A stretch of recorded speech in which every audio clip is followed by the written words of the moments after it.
할렐루야, 살아계신 하나님께서 이 시간도 우리와 함께 하심을 믿습니다. 오늘은 믿음의 야성을 회복하라 13번째 시간으로 하나님의 두려움이 임하면 된다 라는 제목으로 하나님 말씀 증거하도록 하겠습니다. 어떤 은행 경비원이 한 분 계셨는데 별로 할 일이 없었답니다. 그래서 열심히 인사나 해야겠다 해서 은행에 들어오는 고객들에게 인사를 했다고 합니다. 어느 날 꼬마가 오길래 안녕 꼬마야 그랬더니 막 애가 울더랍니다. 엄마가 왜 우냐고 물으니까 엄마 저 아저씨 얼굴이 너무 무서워 그러더라는 겁니다. 그때부터 그 경비원이 거울을 보기 시작했다고 합니다. 자기가 봐도 무섭더래요. 왜냐하면 그때까지 별로 웃어본 적이 없었기 때문에 그렇습니다. 그래서 거울 보고 웃는 연습을 계속 했답니다. 날마다 거울 보면서 힘쓰고 했으니까 변화가 되더랍니다. 나중에는 인상이 너무 좋아져서 많은 사람들이 그 은행을 찾아오게 되었답니다. 특별히 동네 사람들이니까 어떤 할머니는 막 통장 비밀번호도 알려줄 정도가 되었답니다. 그래서 대신 할머니 대신 돈도 찾아주고요. 그 정도로 신뢰를 받는 사람이 되었다고 합니다. 할머니 비밀번호가 뭐예요? 그랬더니 비둘기 그러더랍니다. 비둘기가 뭐예요? 그랬더니 9999 그러더랍니다. 9999 그런 거죠. 9999. 이런 할머니는 그 보이스피싱에 사로잡힐 가능성이 아주 크겠죠. 비밀번호 이렇게 알려주면 안 되죠. 하여튼 팩트는 비둘기 9999 이렇게 알려줄 정도로 웃는 얼굴의 경비원이 되었다는 겁니다. 나중에는 이 사람이 민심을 얻어서 동네 사람들이 권유해서 은행의 정식 직원이 되었고 그 후에는 그 은행 나와서 마을금고 이사장이 되었다고 합니다. 이거 어떤 신문기사 이야기입니다. 여러분 이 은행 경비원의 삶을 변화시켰던 요인은 딱 한 가지입니다. 그게 뭘까요? 내가 밝게 웃겠다는 결심, 그리고 실제로 거울 보고 훈련하고 연습해서 그렇게 되니까 아무것도 아닌 경비에서 지금은 시골 마을 금고 이사장까지 되는 일들이 벌어지게 되었다는 것입니다. 그러므로 여러분 낙하산과 얼굴은 펴져야 삽니다. 펴십시오. 펴지지 않는 낙하산 상상해 보십시오. 그거 착용한 사람 죽습니다. 얼굴도 마찬가지입니다. 펴야 됩니다. 밝게 웃는 사람이 평균 7년도 오래 산다고 합니다. 웃을 때에 NK 세포의 활동이 증가해서 면역력이 증가되고요. 웃는 사람 심장이 건강해서 심장마비 위험도 적다고 합니다. 그러니까 얼굴 펴십시오. 웃지 않으면 오래 못 삽니다. 우리 옆 사람한테 한번 얘기해 주십시오. 웃어야 오래 삽니다. 웃어야 오래 삽니다. 제가 인생을 살아보니까요. 두 부류의 사람이 있는데요. 웃으면서 사는 사람이 있고 두려움 속에서 사는 사람이 있더라고요. 한 사람은 웃으면서 당당하게 사는데 다른 사람은 항상 쩔쩔매면서 막 두려움 가운데 삽니다. 그 차이가 무엇일까요? 지난 주일에 우리가 하나님과 나 누가 주인인가 하는 질문을 던지면서 이 답을 찾는 설교를 했지요. 결국 이 질문에 어떤 답을 하느냐가 이 차이를 만들어낸다는 겁니다. 사람들 말할 때 보면은 얼굴에 웃음이 있는 사람과 없는 사람의 차이를 그리 어렵지 않게 찾을 수가 있습니다. 어떻게요? 말할 때 주어가 하나님인 사람은 웃습니다. 하나님이 이렇게 시작하는요. 얼굴에 미소가 있습니다. 그런데 말할 때 주어가 내가 이런 사람은 왠지 모를 두려움에 휩싸여 있는 거 봅니다. 내 인생은 나의 것 그러면서 내가 어떻게 살아야 되나 이런 사람은요 두려움이 떠나지 않는다는 겁니다. 내 인생은 주의 것, 주님 내가 무엇을 하길 원하십니까? 이렇게 사는 사람은 여유가 있고 얼굴에 미소가 있다는 것입니다. 여러분 사람이 살면서 제일 많이 접하는 감정이 두려움이라 그러죠. 눈 떠보면 두렵고 학교 가는 것도 두렵고 사업도 두렵고 두려움이 우리가 제일 많이 경험하는 거라고 얘기를 합니다. 이유가 무엇일까요? 우리는 우리는요 스스로 이길 힘이 없기 때문에 그렇습니다. 내가 못하는 일이기 때문에요. 그때 두려움에서 벗어나는 길이 뭐냐면은 이 단어 하나 바꾸면 됩니다. 주어를 하나님으로 바꾸는 겁니다. 하나님이 나의 빛이십니다. 이러면 된다는 겁니다. 이게 기도죠. 그러니까 쉬운 말로 기도가 있는 사람은 얼굴이 밝고 웃는 얼굴인데 기도가 없는 사람은 두려움 속에 산다는 겁니다. 하나님이 빛이지 않습니까? 그러니까 내 속에 어떤 어둠이라 할지라도 주님을 바라보는 그 순간에 이게 사라질까요? 안 사라질까요? 사라집니다. 그래서 계속 두려워하는 사람의 특징이 뭐냐면은 자기 묵상하니까 그렇습니다. 나 쳐다보니까 두려운 거죠. 나는 약하다는 거, 부족함이 있다는 거 알기 때문에요. 그래서 주여, 나의 주여 외치면서 주님만 바라보기만 해도 일단 두려움은 사라집니다. 그래서 이 감정상의 문제가 있는 사람들은 주님을 안 쳐다보기 때문에 그렇습니다. 여러분, 우리는 땅에서 살지만 땅에 속한 사람이 아닙니다. 하늘에 속한 사람입니다. 땅에 발을 딛고 있지만 하늘을 쳐다보고 있어야 됩니다. 그래서 기도할 때 고개 숙이고 하는 기도도 중요하지만은 어떨 때는요, 고개를 들고 하늘을 쳐다보면서 하는 기도도 굉장히 중요하다고 생각합니다. 길을 걸어갈 때나 야외에 나가서 하늘을 쳐다보면서 기도해 보시기 바랍니다.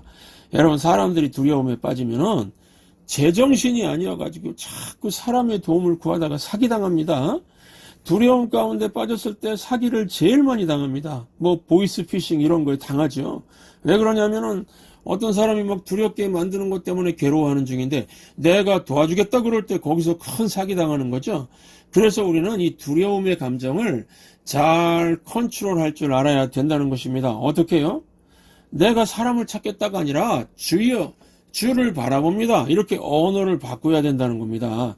여러분, 오늘 본문 말씀은 여호수아와 이스라엘 백성들을 두렵게 만드는 크고 견고한 성 여리고성과의 전쟁을 해야 하는 직전의 상황의 내용입니다.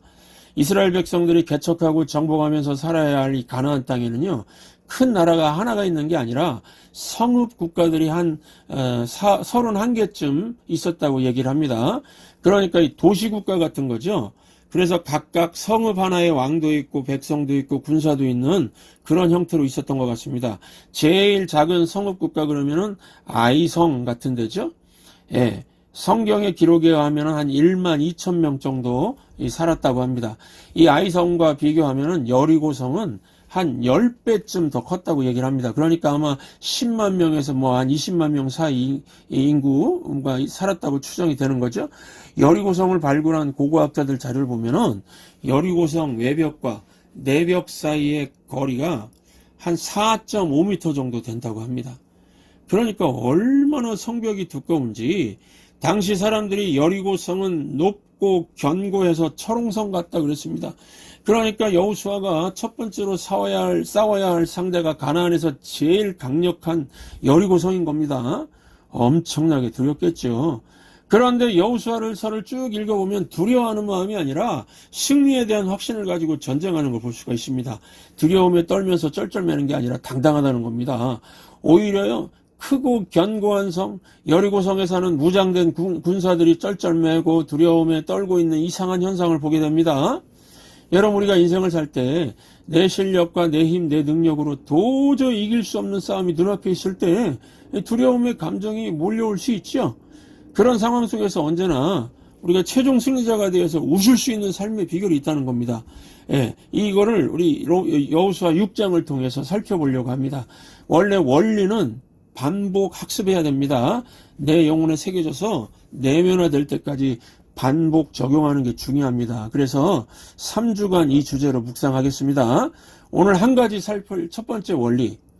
나는 웃고 당당한데 대적은 두려움에 쩔쩔매게 만드는 비결은요, 적진에 하나님의 두려움이 임하면 된다는 겁니다. 1절 함께 읽겠습니다. 이스라엘 자손들로 말미암아 여리고는 굳게 닫혔고 출입하는 자가 없더라. 왜 이런 일이 벌어졌을까요? 그들에게 하나님의 두려움이 임했기 때문에 그렇다는 겁니다. 우리가 몇 주 전에 살폈는데 여호수아 3장에서 무슨 사건이 있었습니까? 살아계신 하나님이 이스라엘과 함께함으로 말미암아 요단강이 갈라지게 되었죠. 요단강이 갈라져서 물길이 거꾸로 솟구쳐 빠져나가는데 흐르던 물이 중력과 반대로 거의 30km를요 거꾸로 쫙 밀려나간 겁니다. 물이 막 거슬러 올라갔다는 겁니다. 대략 우리 교회, 이 프레시메도에 있는 우리 교회에서 조지 워싱턴 브리지 근처까지 물이 쫙 밀려간 겁니다. 하나님께서 왜 이렇게 하셨을까? 제가 곰곰이 생각해 보니까요, 여리고 사람들 보라고 한 것 같습니다. 이걸 보고서 어떻게 느꼈을까요? 우와, 대단하다. 저들은 하나님이 함께하는 군대다. 그러면서 그들 마음속에 두려움이 임하게 됐다는 겁니다. 싸우기도 전에 겁이 덜컥 나버린 거죠. 그러다 보니까 전투의지가 다 사라지게 되었다는 겁니다. 이게 중요한 겁니다, 여러분. 하나님 백성들이 전투에 나갈 때 언제나 하나님이 주시는 첫 번째 축복이 뭔지 아십니까? 대적들에게는 하나님의 두려움을 준다는 겁니다.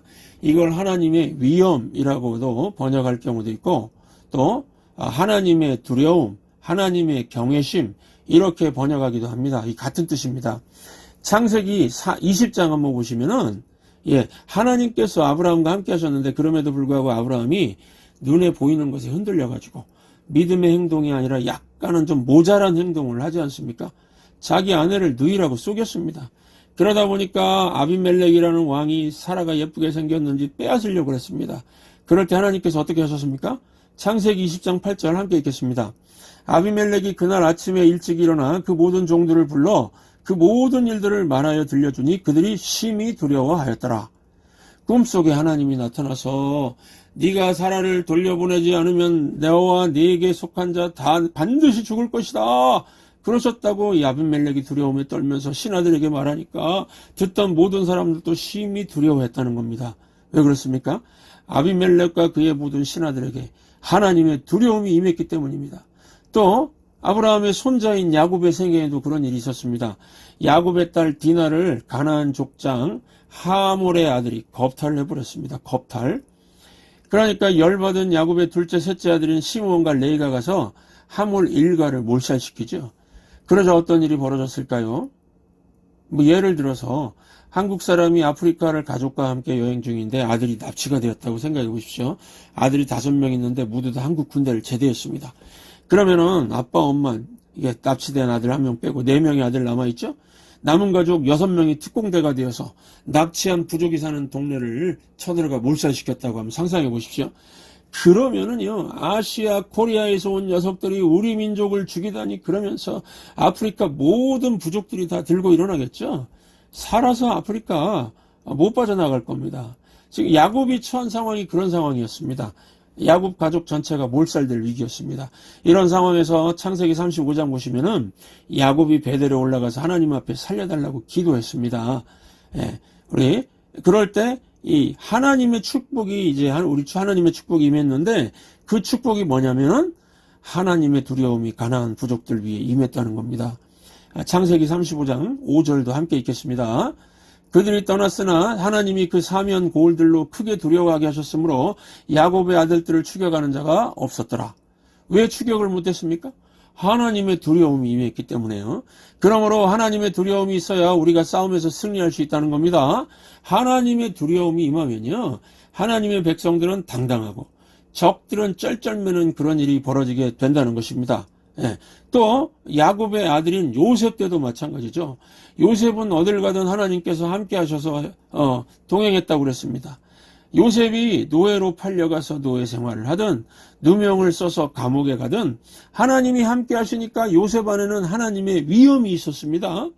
그러니까 요셉은 당당하고 주변 사람들이 두려워하는 일이 벌어졌습니다. 그래서 저는요, 우리 천성교회 성도들 위해서 기도할 때 이걸 놓고 기도합니다. 하나님, 천성교회 모든 성도들 위해 하나님의 위엄이 임하길 원합니다. 그러면은 뭐 주변에 그 누구도 손대지 못하는 하나님의 두려움이 쫙 임하게 되겠죠. 여러분, 하나님이 함께하는 것 자체가 우리의 능력이고 승리입니다. 하나님이 함께 하시면 하나님의 위엄이 쫙 주변에 퍼져나갑니다. 그러면 하나님의 백성은 당당하고 주변의 대적들은 두려움에 떨면서 쩔쩔매게 된다는 것입니다. 출애굽기 23장 27절 함께 읽겠습니다. 내가 내 위엄을 네 앞서 보내어 네가 이를 곳의 모든 백성을 물리치고 네 모든 원수들이 네게 등을 돌려 도망하게 할 것이며 내가 내 위엄을 앞서 보내요. 여기 위엄이라는 단어가 두려움입니다. 영어로는 테러, 극심한 두려움이죠. 이 테러는 뭐 폭력이란 뜻도 있지만 극심한 두려움이란 뜻도 있습니다. 여러분들이 출애굽기 23장 27절 말씀 마음에 꼭 새기시기 바랍니다. 내가 내 위엄을 네 앞서 보내리라. 그러니까 하나님에 대한 극심한 두려움을 앞서 보내신다는 겁니다. I will send my terror. 너희들 앞에 뭘 보낸다고요? My terror. 나의 두려움을 보내겠다는 겁니다. 내 두려움을 보내서 모든 대적으로 하여금 다 도망하게 만들어 버리신다는 겁니다. 이게 하나님의 백성에게 주신 하나님 축복입니다. 그래서 우리가 대적과 싸울 때 승리하기 위해서는 반드시 하나님의 두려움이 우리와 함께해야 된다는 것입니다. 하나님의 두려움이 앞서가는 사람, 그 사람은 누구도 당하지 못한다는 거 믿습니까? 아멘. 여러분, 여호수아와 이스라엘 백성들 앞에 하나님의 두려움이 먼저 가니까 어떤 일이 벌어졌습니까? 1절 말씀 다시 한번 읽겠습니다. 이스라엘 자손들로 말미암아 여리고는 굳게 닫혔고 출입하는 자가 없더라. 여리고성 군사들이 완전 쫄았다는 거죠. 완전히 쩔쩔매는 모습들이 있다는 겁니다. 성경을 보시면은요, 하나님이 함께 하시는 것 자체가 축복이라는 걸 강조하는 말씀들이 많습니다. 그 중에 창세기 12장 3절 한 절 말씀 한번 같이 읽겠습니다. 너를 축복하는 자에게는 내가 복을 내리고 너를 저주하는 자에게는 내가 저주하리니 땅의 모든 족속이 너로 말미암아 복을 얻을 것이라 하신지라. 이 구절 쉽게 해석하면요, 너 건드리면 내가 가만 안 둔다이, 그런 뜻입니다. 하나님께서 저와 여러분들에게 이렇게 말씀하신다는 겁니다. 너 건드리는 자들은 내가 박살내겠다. 이게 하나님의 두려움입니다. 저와 여러분이 이 땅을 살아갈 때 이런 하나님의 두려움이 넘치는 하나님의 거룩한 백성 되기 바랍니다. 그러면 모든 전쟁에서 승리하고 최종 승리자의 미소와 웃는 얼굴 유지할 수 있다는 겁니다. 이런 하나님의 두려움, 하나님의 테러, 하나님의 위험이 어떻게 나타난다고요? 기도하십시오. 기도하십시오. 골방에서 기도할 때는 고개 숙여 기도하고, 걸을 때나 야외에서는 고개 들어서 하늘 쳐다보면서 기도하시기 바랍니다. 그러면 하나님께서 어떻게 말씀하신다고요? 출애굽기 23장 27절 우리 다시 한번 읽어보겠습니다. 내가 내 위험을 네 앞서 보내리라. I will send my terror. 내가 나의 두려움을 보내리라. 이런 복을 주시면 우리 교회와 우리 성도들의 삶과 우리 성도들의 가정과 자녀들이 언제나 승리가 임하게 될 것입니다. 왜 그렇습니까? 다시 한번 저 따라서 해주시기 바랍니다. 내가 내 위험을 네 앞서 보내리라. 내가 내 위험을 네 앞서 보내리라. 여러분, 그래서 이 기도는요, 하나님을 이같이 앞서가게 만드는, 나서게 하는 유일한 길입니다. 그러므로 기도하십시오. 그러면 하나님이 앞서가실 것이고 하나님의 테러를 보내실 것이고 최종 승리자가 될 것입니다. 기뻐서 그러면 웃게 될 것입니다. 반대로 기도 안 하면은요, 그냥 꽝입니다. 꽝입니다. 기도가 없으면 원수가 당당하고 내가 두려움에 떨게 될 것입니다. 이런 황당한 일이 벌어지지 않도록 항상 기도하고 쉬지 말고 기도하고 범사에 기도하시기 바랍니다. 기도는요, 하나님으로 앞서가게 하고 우리를 그 하나님께 바짝바짝 가까이 다가가서 걷게 만드는 힘을 줍니다. 기도할 때 주님 곁에서 가까이 걷도록 우리 자리를 허락해 주십니다. 그 흑인 영가 중에 Just a Closer Look 이런 노래가 있습니다. 오늘 우리가 함께 기도하고 싶은 이 가사가 여기 다 들어있는데요. 제가 번역하면서 한번 읽어보겠습니다. I am weak, but thou art strong. 나는 약하나 주는 강하시니. Jesus, keep me from all wrong. 예수여, 나 모든 잘못에서 나를 지켜주소서. I will be satisfied as long as I walk. Let me walk close to thee. 주와 가까이 걷기만 하면 나는 만족하리이다. Just a closer walk with thee. 주와 더 가까이 걷기를 원하네. Grant Jesus if you please. 원하시면 예수여 허락하소서. Daily walking close to thee. 날마다 주와 가까이 걷게 하소서. Let it be, dear Lord, let it be. 주여 그렇게 해 주옵소서. 그렇게 해 주옵소서. 이 노래 가사로 우리가 함께 공동체 기도를 하도록 하겠습니다. 우리 함께 읽으면서 영어가 편하시면 영어로, 한국말이 편하시면 한국말로 이렇게 기도하시겠습니다. 함께 기도하겠습니다. 공동체 기도문 함께 읽습니다. 나는 약하나 주는 강하시니 예수여 모든 잘못에서 나를 지켜주소서. 주와 가까이 걷기만 하면 나는 만족하리이다. 주와 더 가까이 걷기를 원하네. 원하시면 예수여 허락하소서. 날마다 주와 가까이 걷게 하소서. 주여 그렇게 하소서. 여러분, 이 흑인 영가 이 가사 이따가 찬양으로도 같이 부를 텐데, 이 공동체 기도문 한 주 동안 매일같이 한번 읽어보시고 하나님 앞에서 바짝 다가붙으셔서 나는 당당하고 원수들은 쫄고 이런 한 주간의 삶을 사시기를 주의 이름으로 축원합니다. 나는 비록 약하나 주의 힘은 강하다. 어려울 때 넘으시네.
수